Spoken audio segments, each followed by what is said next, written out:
Explain like I'm 30. Welcome, everyone, to Explain Like I'm 30. I'm your host, sidneyraz, a.k.a. sidneyraz, all over the internet. Thank you so much for tuning into the very first episode. We're here.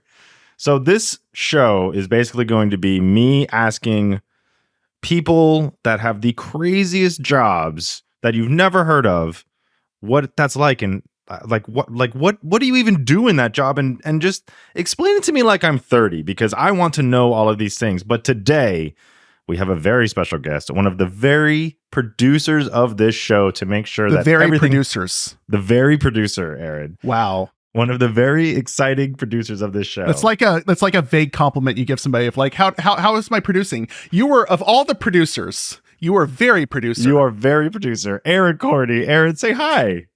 Hi. How do we know each other, Aron? How did this even happen? What are you doing to me right now? Well, I have one of the hardest jobs in the world. So That's true. You do. You have to make me a podcaster, which is very difficult for everyone. Arguably impossible, but here we are. It's kind of like Schrodinger's podcast. It's like until this very moment, you could have been thriving as a podcaster or suffering, and this was just a dumpster fire. And now that we've opened it, exactly, I don't know what now we just exist. This is going to be an interesting episode because we are working out so many things. We're trying to figure it out. We're gonna on the fly make mistakes. Work hard, break shit is what they say in Silicon Valley. Or I like the quiet self-deprecation you're doing. Like it's a little ASMR. It's like yeah. Well, we're gonna a mess. We're gonna do this. We're gonna go hard. This is what it's all about. I mean, I don't know exactly. People always tell me that I have a voice for radio, which is like a very nice thing for people to say, but they also say I have a face for radio sometimes, which is like also the worst thing that people could say. So I'm wondering. I think you're very handsome. I think you're, Aron. Maybe it's because we look very similar, but I think you're stunning. It's important to always have another Jew on the side of the camera to tell me and each other that we're very handsome, because our mothers said it to us so much, and now we need it all the time. If you're listening at home, just know that we are very good looking guys. We are so attractive. I mean, it is wild. So we'll be back next week with more conversations about ourselves. No, look, I mean, I'm really excited that you're doing this, Sid. So we've known each other for a little bit. That's true. So I host a podcast called Human Values. One of my favorite podcasts, by the way, which when I was on I felt very, very scared of saying the wrong thing. So what is Human Values, Aron?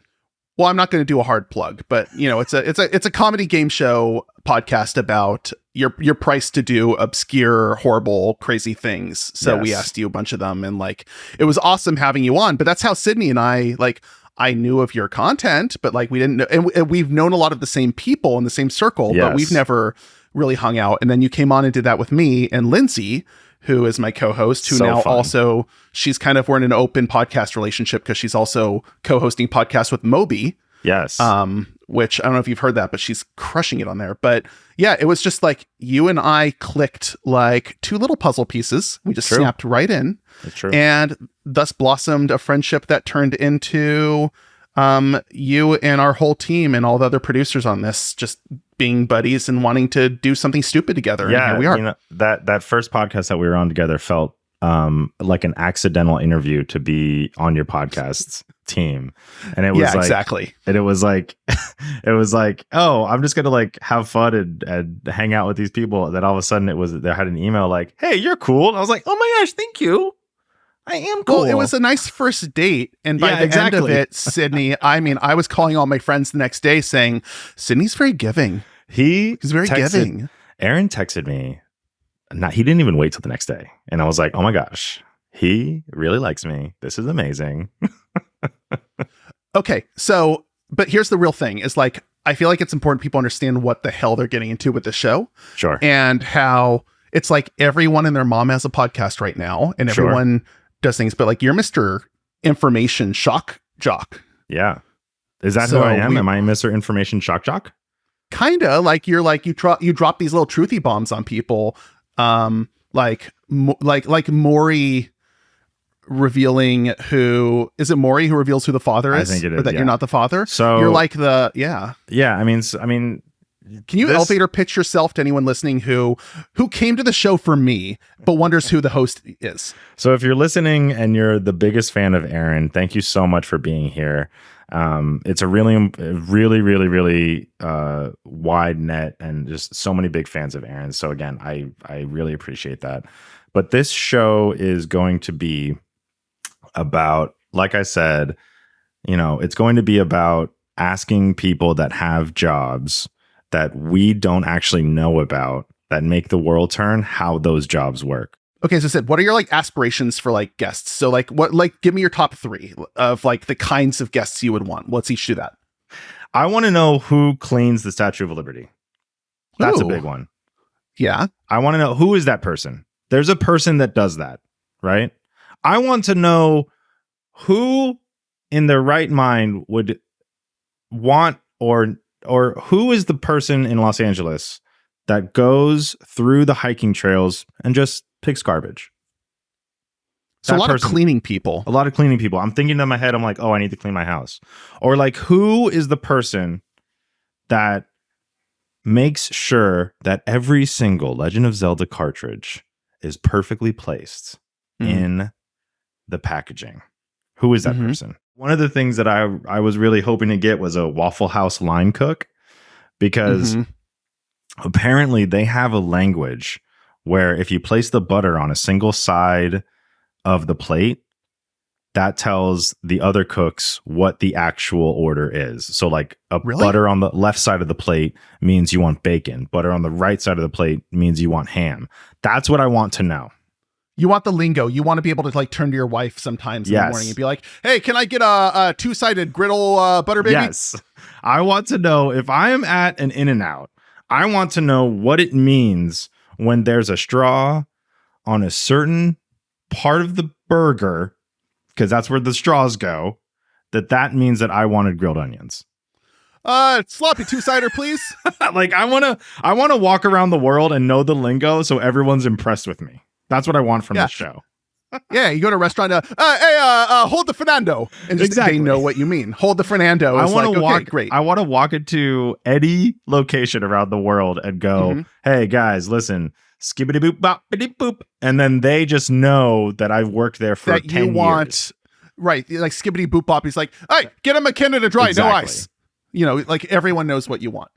You know what I wanted is I wanted a porn fluffer on the show, and you revealed to us when you talked to your porn star friend that those don't exist. So that made me very sad, and I resent you for it, and I'll never let it go. Well, I'm very sorry about that, Aron. But speaking of letting things go, should we take a quick break, and then we're going to get back? Break. And I didn't even get to finish my sentence. How excited. Hey, everybody. Thank you so much for listening, and thank you for learning with me. It's been an amazing episode so far. If you like this episode and you would like to hear more, see more, please rate and review it. It really, really, really, really, really helps out. And let us know what you think, truly, because this episode and this series will not be better if you don't let us know. So let us know. If you have any questions for me, please send them over to eli30.com. That's eli30.com. Let me know how you're doing. Let me know if you have a weird job that you want me to talk about. Anything at all. And of course, Patreon. It's here. Come over, help support this podcast creation, help support and be a part of this amazing community of rascals. That's right. If you join the Patreon, you are officially a rascal. I have been holding on to that community name for a very special moment just like this so that you could be a rascal over on Patreon. It includes early access to episodes. You can have bonus episodes. You can have a show with me and my friends, which is a lot of fun, a super cool Discord channel, live streams, so much more. And more. Did I mention more? It's coming. So yeah, join us on Patreon. Become a rascal. And we're back, everyone. Welcome back to ELI 30. Again, with me is the amazing Aron. Thank you for joining us. Aron, this episode is going to be a little bit weird because this episode is about me. Because you wanted to ask me what I do for a living, and now we're going to do it, and I feel weird. Well, we were writing this whole show, and it was like people with interesting, strange, obscure jobs, and we were just like our whole team, like all other producers, we were just like, wait a minute, Sidney's got a fucking crazy job. Like, why are we not asking you about you? Yeah. And so and then you sent me that email, and I thought, oh no, okay. And like, I had to like get used to spotlight's the idea. on you. So here we go, I guess. Before we go deeper into your career, I do want to clarify. So it is Sidney Raskind, not Raskind, right? Because people say it every way, and I just thought that was important to get off the bat. I really appreciate that. So yeah, so when I was in high school, I decided to go against my father's wishes and start saying Kind, because all of my father's like cousins and stuff were like, hi, I'm Raskind. I was like, oh, I'm going to go against it. But my dad really liked Kind. So I grew up with Kind. I stopped for about 5 to 10 years saying Kind. And then I went back to Kind. And now I love it. Now I'm like, I'm Sidney Raskind. Hey, everyone. Welcome to me. So it's Kind. I'm a kind person. I pretend to be. And that's where we are. It's a really weird way to introduce yourself to strangers, but I get it. Thank you. Yeah, Thank you. You're welcome. You're welcome. Thanks for seeing it as that. Okay, so let's go macro. Sidney, what's your job? What would you call yourself? What's your title? What do you do for a living? Okay, so my job is content creator. The other word is influencer. The other word is TikToker. Day to day, what I do is I create videos and put them on the internet as a form of entertainment. And then hopefully people enjoy them and share them. So it's an interesting thing because I've gone back and forth on like what I want to say to people when they ask me that. But usually what I do is I say like content creator, influencer. Sure. Because that must be a very loaded.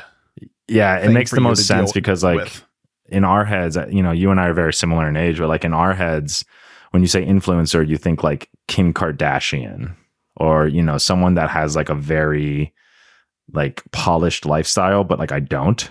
And I just make videos all day and try to make sure that they're interesting and funny. Like, I mean, I always group you and Kim Kardashian in my head together. Yeah. So we're on a group thread. Kimmy K. But, Yeah. It's very weird. You've shown me your texts. It's all Dippin' Dots trivia. Yeah. Yeah. It's so weird. I did not know that she's an active investor in Dippin' Dots. Yeah. Which is weird because I hate Dippin' Dots, but it's one of our banter things. It's not what we're asking about today. Okay. So Sidney, all right. So just for anyone who doesn't know, I feel like everyone in the world has at least seen you once on their phone at some point. But that is one of the nicest things. Talk about the videos you make. Yeah, that is. Shut up. I don't get used to it. What kind of talk about the videos you make, or either I can talk about you or you talk about you. Let's have you talk. I'll talk. What kind of videos do you make? Because this podcast is all about me. So the type of videos that I make are life hacks, tips and tricks, and here comes the catchphrase: things I wish I knew before I was in my 30s. And it's basically like me discovering things that, seemingly simple things that I thought we all knew that we were doing, but I guess we weren't doing those correctly. So, if it's how to use a can opener, or, which way does how many sheets of toilet paper are you supposed to use? Or, how does a trash bag go in a trash can correctly to get the most optimized trash bag experience? That kind of thing. And it's just like day in, day out, 5 times to 7 times a week of posting those videos. And it's been a crazy couple of years, but that is really what put me on the map. I want to know, when did you start posting content? Yep. And then much different question. When did you first know that like you were like, oh, I'm not just some like guy whose friends likes his stuff, but like, oh gosh, hundreds of thousands, millions, like people now all of a sudden are seeing me on a wider scale. Like I'm an influencer. I'm like in the game. So it's interesting because when I started making videos, I was in college or actually I was in high school. And I had like just come, I was like 18 years old, and I started making YouTube videos because everyone else was getting popular on the internet, and I didn't want to have an office job. So what I started doing was I started making YouTube videos, and I was real bad at it. I didn't have any experience. I didn't have anything. So I kept doing that for a while. And I went to community college. I went to a 4-year VCU, go Rams in Virginia. I failed out of that. But while I was at college, I was still making YouTube videos. I was still making, trying to be a YouTuber. What kind of videos? What was your genre? Were you sketches? Were you, I was vlogging for a lessons? while. Yeah, I did. Okay. I did vlogs. I did daily vlogs. That was a lot of fun. And then I did these things where basically kind of a lot like the videos I make now in my own mind, but they're not at all like it. But I basically I didn't want to be a single thing. So what I would do is I would go into different areas of the college campus and around Richmond, and basically pretend to be different things. So like I was a cat, I was a jellyfish, I was a leprechaun, I was a statue, I was a blade of grass was my very first one. I was a slug, I was a giant dancing turkey, like these I need more context. I feel like others will need context. What the hell are you talking about? No, so like that's it. Like that's the whole context. No, but like what no, but you can't just say I was a blade of grass and everyone listening is like, I get it. I get exactly what he means by doing a vlog as a blade of grass. No. Okay. So what I would do is I would set up my camera in a static position, and a blade of grass. What does a blade of grass do? Doesn't do anything. So I just sat in a lawn and I was a blade of grass. And I shot that from like 6 different angles. I put some copyright free music under it, and then I uploaded it to YouTube.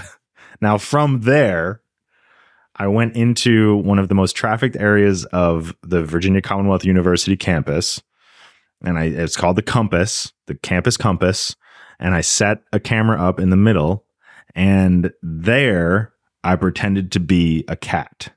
I got a cat nose, I got cat ears, and I just had a camera in front of me, and I just walked through frame or crawled or pawed, as a cat, and I trounced. And I asked people to pet me. I asked people to interact with me as if I was a cat. I would rub my head, around. I think I actually drank milk out of a saucer. I got pet on the head by the campus police, and that went viral. Yeah, I was going to ask you, what's it like spending an evening in a jail cell dressed like a cat? Well, but so actually a GIF of that went viral on Reddit, and that was the first time I was ever front page of Reddit. And I cried that night because I was so excited. And then, and then like all of that sort of, I kept doing that. And I kind of got some notoriety around campus. But then I was like, I have to move to Los Angeles because that's where all the YouTubers live. Aaron, you and I know this. Back in like 2012, everyone was here. All of the, multi-channel networks were here, Maker Studios, all of them, right? Full screen, everything. Were they reaching out to you at that time, or were you just like, I'm going to, okay. So you had that cat video go viral. Yep. And then for anyone listening who doesn't know, around that time, 2011 to 20, maybe 2014, 2015, right? It was the era of like the multi-channel networks, the MCNs, what do we have? We had Maker, Full Screen, Machinima. Yep. I think those were the big 3. I mean, there were some other ones that were around, but like if you could get into like Full Screen or Maker, especially, you were good.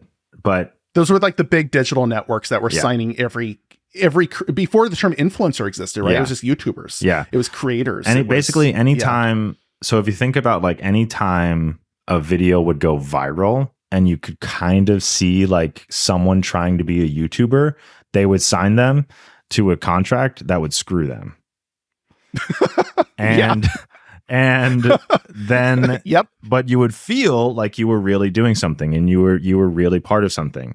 So for me, I was there, I was a part of it. I had friends that were YouTubers. One of the founders of Maker Studios named me, right? Like sidneyraz. So going back,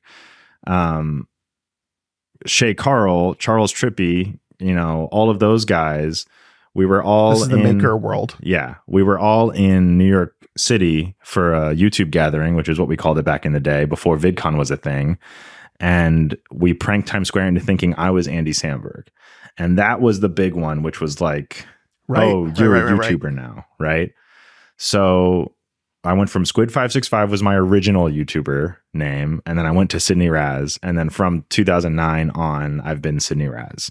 So that's kind of like, so I was already in that world and I lived in that world. So then I moved to Los Angeles, you know, and I just kind of like kept going. And I worked at a YouTube company and it was just sort of keep it on. And then all of a sudden TikTok came around and it was like 2019. And I had failed at pretty much every avenue of influencer there was. And then I was like, oh, this is like old school YouTube. I know how to do this. And it's short form. I know how to do that. I can just upload a video every single day and see what happens. And then all of a sudden, here's something I wish I knew before I was in my 30s, blew up. And that's, I think in like, to go to your original question, I think in 2021 or 2020, I realized that my existence on the internet was no longer for family. It was for consumption, if that makes any sense. Yeah, that's what I was curious about is, and actually I want to take a step back. Let's keep that as a pinned teaser for everybody of where it wound up. Because I'm personally curious to know. So you were doing the whole YouTube-y thing and being in that world and with like you were running in the fields with all the standard players of that world. Yeah. And then what I'm curious about is two things. One, when Vine came up, did that get your attention or did you kind of breeze past Vine? Yeah. No, I was on Vine. But the problem was that I'm not funny, especially in 6 seconds. Yeah, no, I know. Yeah, thank you. Thank you for validating that.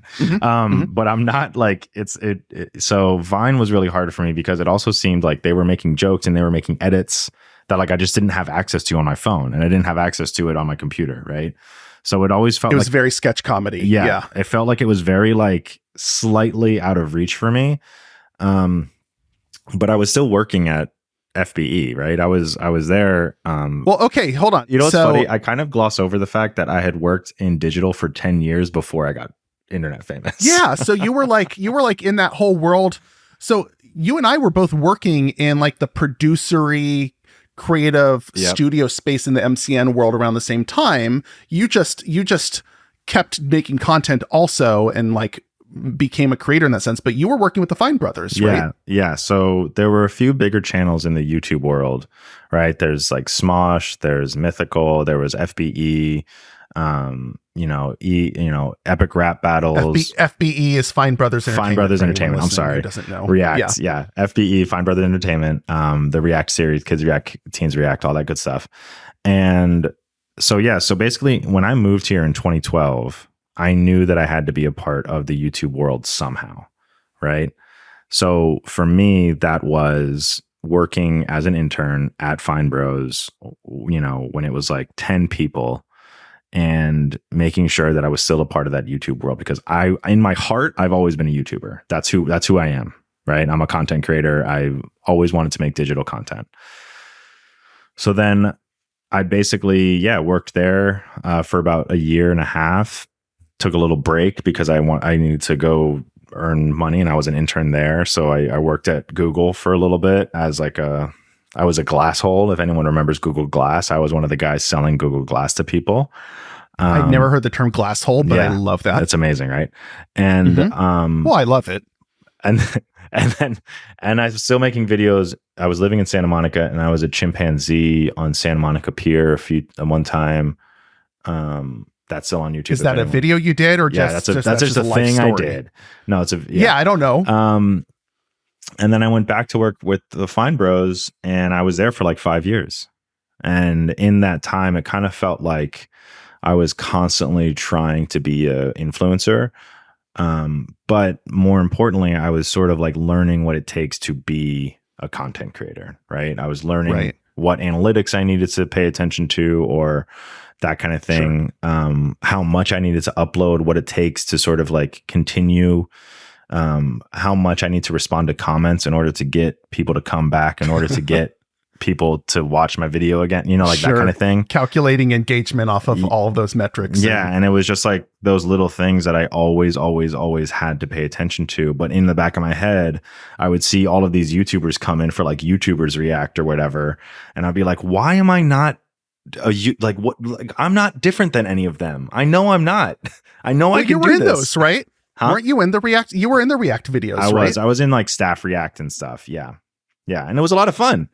But in my head, I was always like, I want to be on the other side of this. I want to be a content creator. So, for me, it was like, I went to college to a regular college for 2 years, failed out. But then I went to like another college, which was working at Fine Bros. And that was for me, like constantly moving around, constantly learning, you know, figuring out what all of these things were so that one day I could take it and be like, oh, I know how to do this. And that was what TikTok was. Yeah. It was like old school YouTube mixed with short form content. And if I could just do this for a year and a half or 2 years, every single day or multiple times a day, and not interfere with my life at all, I will be that. And that's where I am now.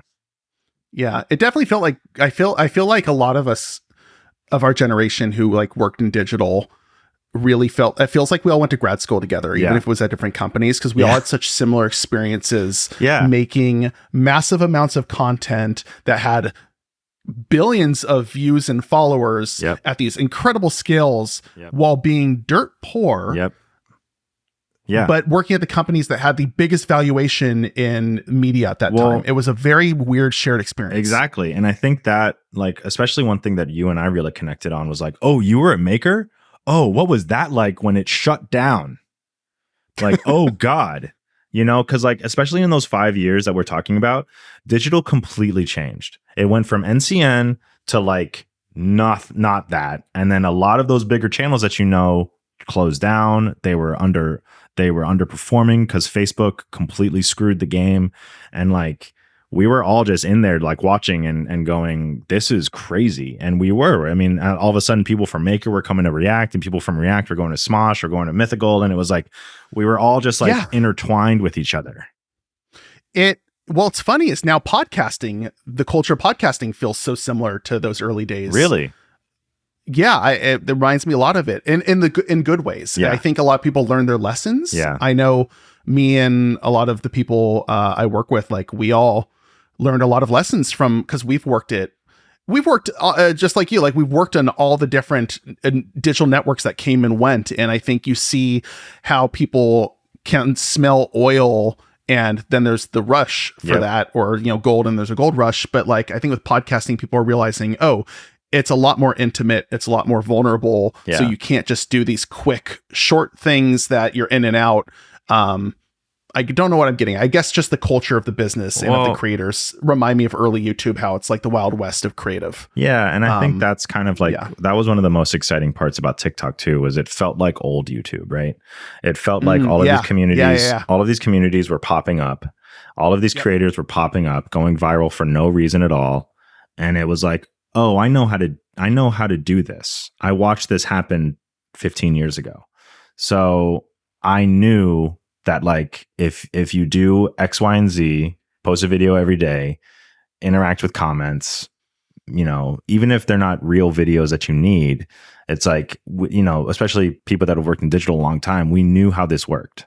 And with TikTok, with short form, with podcasting, it's like, oh, we've been around a lot, so we know how to do this. It reminds me of how, remember in early Breaking Bad when Walt would make meth? And spoiler alert for anyone who's listening, if they haven't seen it, Breaking Bad, they make meth. Yeah. But Walt would make meth, and remember Jesse would be like, that's art. And he's like, that's not art, it's chemistry. He's like, well, that's art. And like, they would go back and forth. It almost feels the same of like, you can look at it as an art form, or you can look at it from the pure analytics point, and both ways are correct of like, there is a method to the madness. Yeah. And I think that it helps stave insanity when you're just sort of like looking at it as more of the content perspective of like, no, like I'm doing this, like there's a method to this madness. I'm not just like doing it in like ad hoc, like whenever I feel like it, even though I am, it's just like, I'm very pointed in what I need to do. So right. you know, it's a very interesting world to live in. And I don't know. I always want to talk about those things more and like the good old days or like what it's like now to be a content creator. But I don't know if anyone really wants to listen to that. So I feel bad. I think your story is really interesting. Here, let's kind of take your story to its full circle conclusion then of where we're at now, which is how did at some point your career took a big shift, of course, and like you started becoming Mr. Lifehack, right? Yeah. How did that kind of like, was that during the pandemic? I feel like I started seeing a lot of those from you during the pandemic. Yeah. I mean, or at least that's when I discovered your stuff. Yeah. So basically what happened was I actually wasn't working at Fine Bros anymore in early 2020. And then from there, I was unemployed for basically 10 months. I was unemployed for 10 months. And then I started, but I was still making videos every single day because I knew TikTok was the answer. Like I knew it. I was like, I know what this is. So I was making videos every single day. And then around 2021, actually 2 years ago now, today, actually, I posted Here's Something I Wish I Knew Before I Was in My 30s. And I posted a video of me wearing a travel pillow differently. And that was really when was that it? Was that the video that was not the first off? video, but it was like I could see growth happening on my page. So I was that video was everywhere. Yeah. So I kept on going. And then around right now, I was like, Here's Something I Wish I Knew Before I Was in My 30s, travel pillows go in front. And that was the first one where it was like on Business Insider. It was on BuzzFeed. It was on, it was everywhere. And I was like, oh, okay. So I am just going to do this more. So then I kept posting. This was, again, 2021. And I did like 3 videos a day.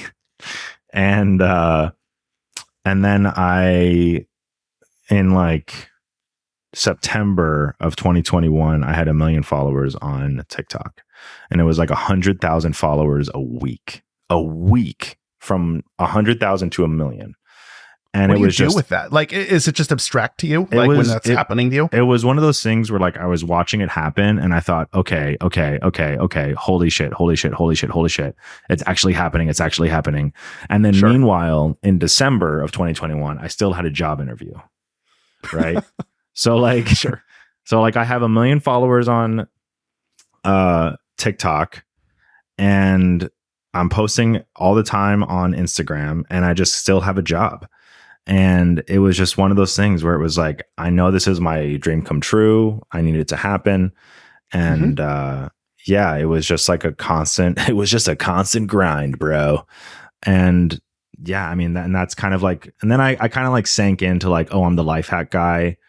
About a year ago, I would say I'm like, okay, like I'm showcasing life hacks that are doable. Is this something you like woke up in the middle of the night and turned to your wife and like, babe, wake up. I'm the life hack. I'm the life hack guy. like, did you have a moment? It was kind of like that. It was like, I think we were like, eating lunch or something. And I go, fuck, I'm the life hack guy, aren't I? And she goes, yeah. That's the most Jewish way to like actualize success, by the way, is just like, you know what I mean? Like, that's just, there's nothing more Jewish than, oh, something's going well. Fuck. Yeah. It's just like, God damn it. Kind of the Roy Kent thing, right? Because exactly. Brett Goldstein's Jewish too. It's just like anything's going well, and like that's just anyone listening. If you want to understand Jews in the modern age, it's if something's not going well, we know how to function. If things are going well, we do not know what to do. Amazing. What do you think? Should we take a break? Yeah. One question before we go to break, and then we'll go to break. Do you think after all this and where we're at now, are you a more efficient person because of all this?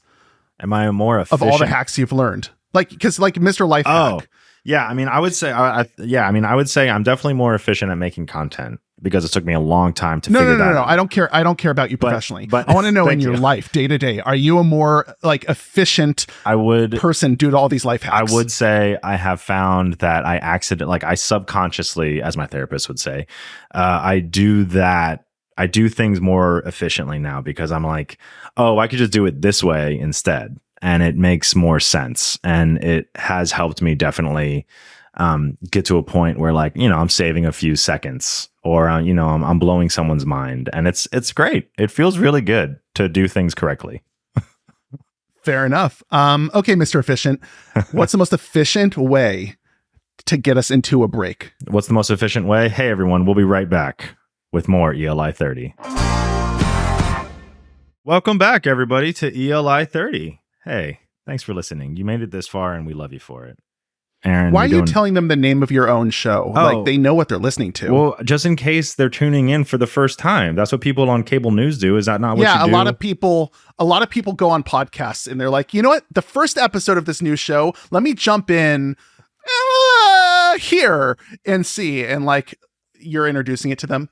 Well, it's the first episode, so in case they accidentally clicked on it, they're reminded constantly to click away. In case you accidentally just clicked on this episode, I'm sorry.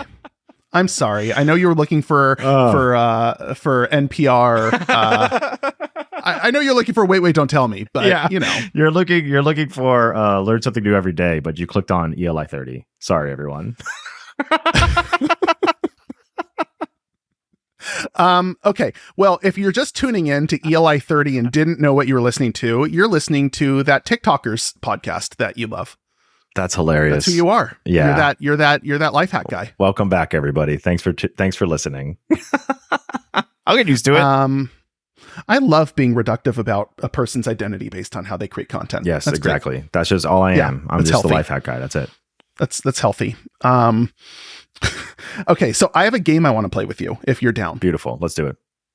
Okay. Well, better be a fun game though. So if it's not a fun game, I was going to say you kind of said yes a little quick, so now I kind of want to be like, I want to do like Aaron. a really boring. So here's a game I came up with last night as I thought about you. I thought about how late was it? 11. 11. I was thinking about what are life hacks that I might have that you didn't know. Okay. And I would imagine you're going to know all of them because you're Mr. Life Hack. You're probably Mr. Well, I was going to say you're also Mr. Everyone and their mom who you know probably sends you life hacks 24/7. Yeah. So I'm going to try a couple on you. Yep. And if you know them, I want you to shame me. Okay. If you don't know them, I want to feel special. Okay. All right, cool. This is exciting. All right. By the way, I do want to say before I do the list, I'm holding up a bottle of Tylenol. Oh yeah. Our newest sponsor, Tylenol. No. Extra strength Tylenol. You did this recently. You already know this, but my favorite hack you ever did was one not too long ago. Yeah. I believe. Yeah. Where you talked about how medicine bottles. Yep. Anyone listening, I'm twisting the cap with the childproof lock on a. Hold on. There you go. Look at that. Twisting the cap on a childproof lock. On a bottle, you can hear it. It's not opening as I twist it, but if you just push it upright, it comes off. Wait, you do. Yeah, it comes off, and it's just a stable cap. Isn't that incredible? It's just. Isn't that incredible? How did I not know that till I was in my 30s? Thank you, Sydney.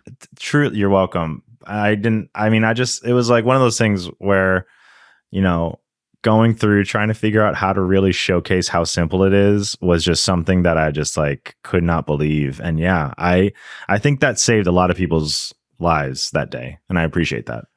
It's good. I appreciate that. Like there's like you and then like Cabby and the two of you on the internet, your faces of disbelief of people's ridiculousness, not knowing how the world should work. Yeah. I feel like both of you have great expressions for that. So thanks for I appreciate that. Thank you.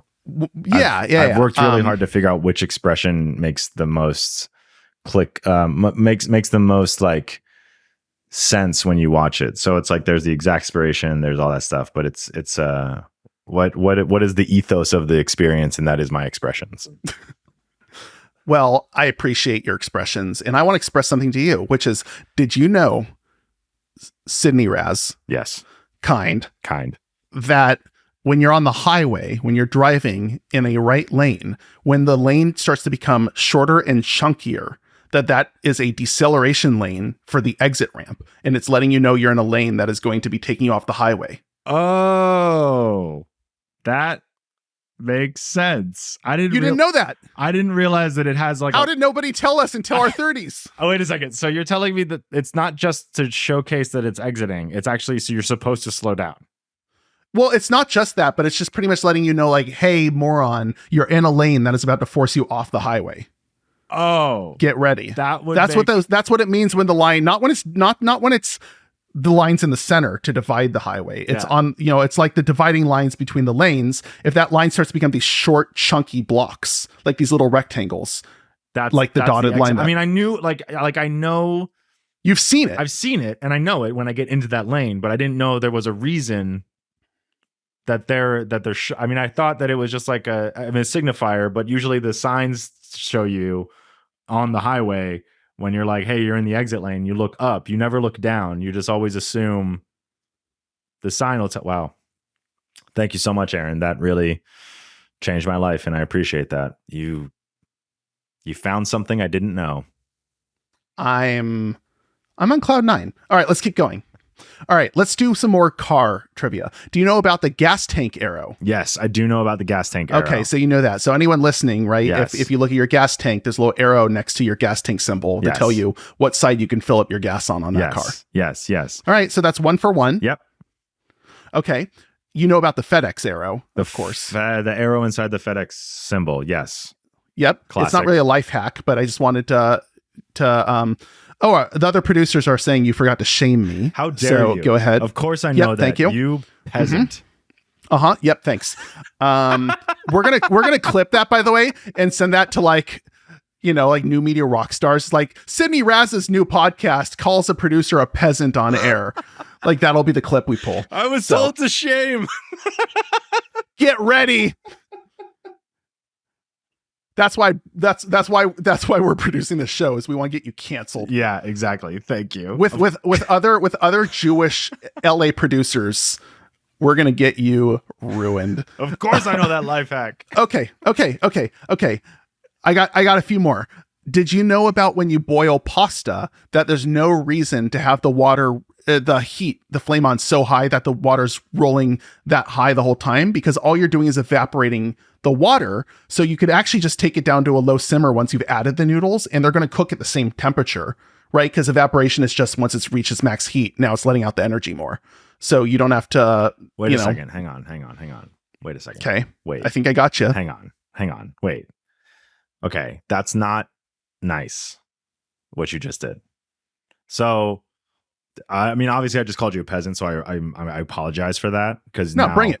I'm ready. Incredible. So you're telling me that the rolling boiling water doesn't need to happen because it's already at that temperature, and it's gonna once you've added the pasta, all you're doing is evaporating water at a faster rate than necessary. So you can take your flame. That makes sense. That is crazy. Yep. Bring the flame down. Don't go on a low simmer. Just bring it down to its boiling. But it's just boiling that's why gently. You put the top over it so it cooks. Maybe. I don't know about that, but you put the top on early to get it boiling. Right. But you don't. But once you're going and you add the pasta, you do not need to keep it cranked up. So for anyone watching at home, when I find these things out in real time, and Aaron's seeing this, I get very upset and like difficult. It's just, I feel bad. And that's crazy, Aaron. Your misery brings me so much joy, because I feel like I got two of these at you now. Oh my gosh. I got 2 more. Okay. One is a life hack and one is a trivia that I just wanted to share. Okay. Do you know how to stop a sneeze safely? I do not know how to stop a sneeze safely, and I would love it if you told me. You're going to hate it. If you tickle if you use the tip of your tongue to tickle the roof of your mouth, it feels really uncomfortable, doesn't it? Yeah. That short circuits the need to sneeze very frequently. I love this because we both did it. We both just like, ah. That's great. I did not know that. I'm going to try that. The craziest part is that now I'm like thinking, how do I make this into a video? And I got to make myself sneeze in a video in order to try it. Well, that's your problem. But, you're also, this is technically video right now. So, Oh, that's true. Yeah. No, but so I actually have this ongoing issue where I'm about to sneeze. I have to go in my head and be like, is it worth the discomfort of tickling the bridge of my mouth, the roof of my mouth with the tip of my tongue? Because it does not feel good. It is not a good feeling.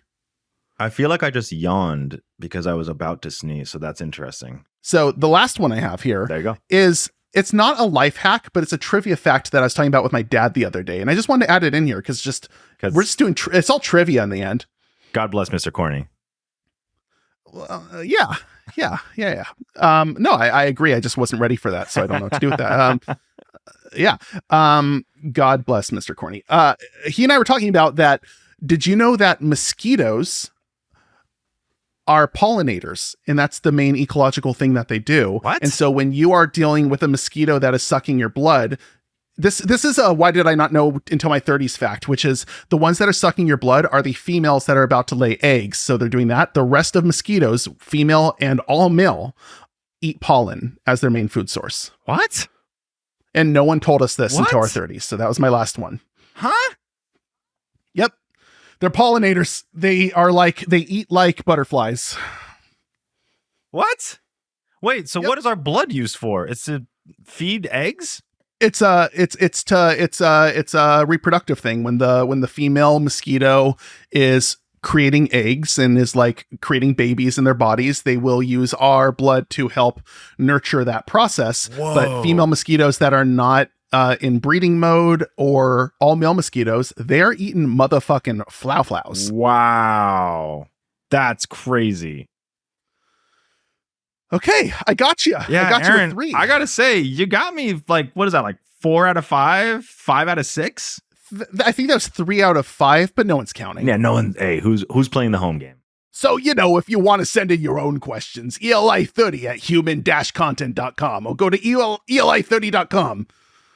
I don't know. Is that how you're going to be saying it? I'm just practicing the way you're going to be saying it. Yeah. Every week. Oh, yeah, exactly. I'm going to be talking just like this. Yeah. Eli30. There's nothing like good fan engagement, so go ahead. Speaking of which, go ahead.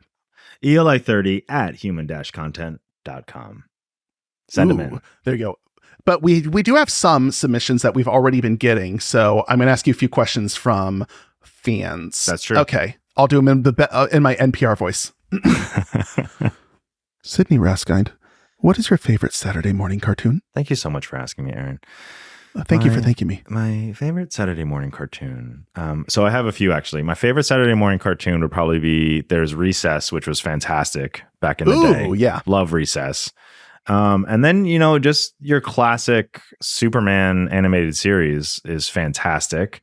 Also, there was one, Gargoyles is good. ABC Saturday Morning had one of the coolest intros ever. So I think about that intro every once in a while. It was like an envelope floating through the week, and it's like all this stuff. And it's like, all of a sudden we get Saturday morning, and it's just the coolest. So yeah, I think Recess is probably one of my favorites, though. Recess was so good. It's so good. Did you see the movie that closed up the whole story? Oh yeah. Okay. Do I answer these two, or is this just you? Nah. Just well, I mean, what's your favorite Saturday morning cartoon? It was Sonic the Hedgehog on Saturday mornings. The one with the theme song. Sonic the Hedgehog. Yeah. That one. Yeah. Sonic, he can really move. Did you know that was the guy who played Urkel? Oh, the guy that played Sonic, or the guy that sang? Good question. Sonic was voiced by the guy who played Urkel. Okay, there you go. Now we know. All right, I'll ask you one more of this go. question. We have a whole bunch of people sent. Sidney, the fans want to know, are you Sidney Raskind, are you an over or under toilet paper guy? This is a question that has been asked of me for years. My mother-in-law wanted to know this question before I married the love of my life. Is that true? Well, she did ask me, actually, and I was like, this is not important. Let's have dinner. It's very important.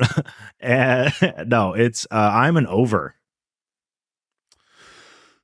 Yeah. Good. Yeah, I'm an over TP over. I don't sometimes I see it in under other people's houses, and I just like, I just think I should turn this around, but I'm not going to because that's not appropriate. Is your wife an over? She is an over. Yeah. Sometimes she doesn't do it and I get upset, but I let it slide because I love her. Mm-hmm. Mm-hmm. How's she going to feel that you just called her out on she is going to ask me for that? Yeah. She's going to ask me to make dinner a few more times this week. And I'm going to say, I'm going to have a salad and I'm going to forget. So I'm sorry. You got to go. Yeah. Papa's making pasta this week. Yeah. I'm going to make a whole week of pasta. I'm going to save us 2 cents in water from not overboiling. Right. Exactly. Well, that's it, everyone. We did a podcast. That was the first episode ever. And I'm not going to say it again because you got this far, because I've already been proven that I don't need to say it. Like, are you like congratulating them for going this far? Well, yeah. And I do want to say thank you, Aron, for making this episode worthwhile of listening. And, before you go, I know you have human values. You have any other projects? Like, where can the people find you? I think the podcast Human Values is the best thing that I want to plug, because you were great on it and I'm really proud of it. We're off season right now. We're coming back in a couple months, probably in the summer, but I co-host it with Lindsay Hicks, and she co-hosts the Moby podcast also, but I love her. People should go listen to the episode you were on with us. You were so great on it. But yeah, other things I'm working on, this network, Human Content. I mean, it started off with just me and Lindsay's little podcast, and then it has grown into a podcast network way faster than anyone could have ever dreamed. And much like you and your story, it's been crazy having a podcast network that like me and my partners and all the creators we work with, it's kind of like every morning we're getting more shows and more creators and more stuff. And I wake up, we often are like, hey, we're doing this thing. Fuck. Yeah. Like it's the same thing of like, but similar to you, I think working in digital and seeing the ways to do and also not to do something in this space to keep it authentic. I don't know. It's been really fun. And I can say this for the rest of the team too at our network. Like, we're also thrilled that you're doing this show with us. I mean, we had so much fun having you on my show, and now that you have your show with us, I mean, we fucking love you, man. It's awesome. It's very exciting to be a part of this. I mean, always want to work with good people, and I think Human Content are the right people. So it's simple, it's easy, it's fun. You're great. I love being described as simple. Thanks for letting me. Do you have any sort of like last final life hacks or tips and tricks that you want to share with the audience to showcase how much you know? I'll just tell everyone, don't force something. Treat your this mantra I like is, be a jigsaw puzzle piece. Look for where you fit. Don't fray the edges trying to force you into anything. It's look for where you belong, and keep an open eye and open mind to that, and be realistic with yourself about what relationships, what dynamics, what projects, what things you do in life are you forcing the fit, and really just be mindful of what's natural and organic, because you know what's right for you. Hell yeah. And I think that that I'd say that was how we became friends. Is just it was very easy. True. Well, thank you. Thanks for that was beautiful. I'm taking that into the rest of my day, into the rest of my life. Thank you, Aron, for being a part of this. And we'll see you next time. And everyone say thanks, Aron. Well, you'll see me. Yeah, you'll see me hiding in the shadows behind the scenes. But yeah, man, this is gonna be a great show. You're gonna crush it.